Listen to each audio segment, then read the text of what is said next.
বাংলাদেশের সাথে সম্পর্ক নিয়ে ভারতের পররাষ্ট্রমন্ত্রী এস জয়শঙ্কর বলেছেন, বাংলাদেশকে সিদ্ধান্ত নিতে হবে তারা নয়াদিল্লির সঙ্গে কেমন সম্পর্ক চায়। বাংলাদেশের অভ্যন্তরীণ রাজনৈতিক পরিস্থিতির বিষয়ে প্রতিদিন ভারতকে দায়ী করা এবং একই সঙ্গে সুসম্পর্ক বজায় রাখার প্রত্যাশা, এ দুটি বিষয় একসঙ্গে চলতে পারে না বলে মন্তব্য করেছেন তিনি। রোববার 23 ফেব্রুয়ারি নয়াদিল্লি বিশ্ববিদ্যালয়ে আয়োজিত সাহিত্য উৎসবে বক্তব্য প্রদানকালে জয়শঙ্কর এ মন্তব্য করেন। তিনি বলেন, প্রতিদিন অন্তর্বর্তী সরকারের কেউ একজন উঠে এবং সবকিছুর জন্য ভারতকে দায়ী করে। যদি আপনি খবরগুলো দেখেন তাহলে দেখবেন এসব খুবই হাস্যকর।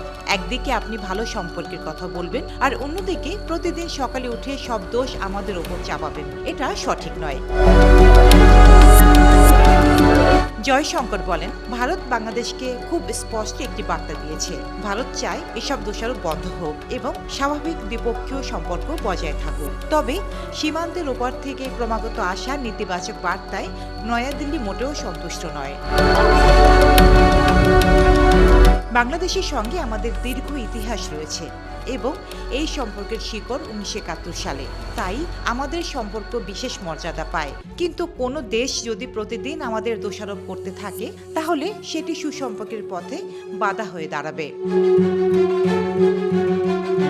বক্তব্যে ভারতের জন্য খুব সম্মানজনক দুটি বিষয় তুলে ধরেন জয়শঙ্কর। প্রথমত, তিনি বলেন, বাংলাদেশের সংখ্যালঘুদের ওপর হামলা বেড়েই চলেছে। এটি এমন একটি বিষয় যা আমাদের চিন্তার ওপর প্রভাব ফেলে এবং এটি নিয়ে আমাদের সোচ্চার হতে হবে, যেটা আমরা হয়েছি।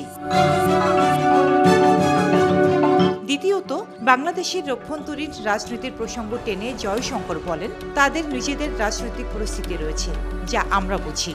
তবে দিন শেষে দুই দেশই প্রতিবেশী। জয়শঙ্কর আরও বলেন, নয়াদিল্লি কোনোভাবেই চায় না বাংলাদেশ থেকে প্রতিকূল বার্তা আসুক। পর্যবেক্ষকরা মনে করছেন, ভারতের পররাষ্ট্রমন্ত্রীর এ বক্তব্য বাংলাদেশ ভারত সম্পর্কের বর্তমান বাস্তবতা প্রতিফলিত করে।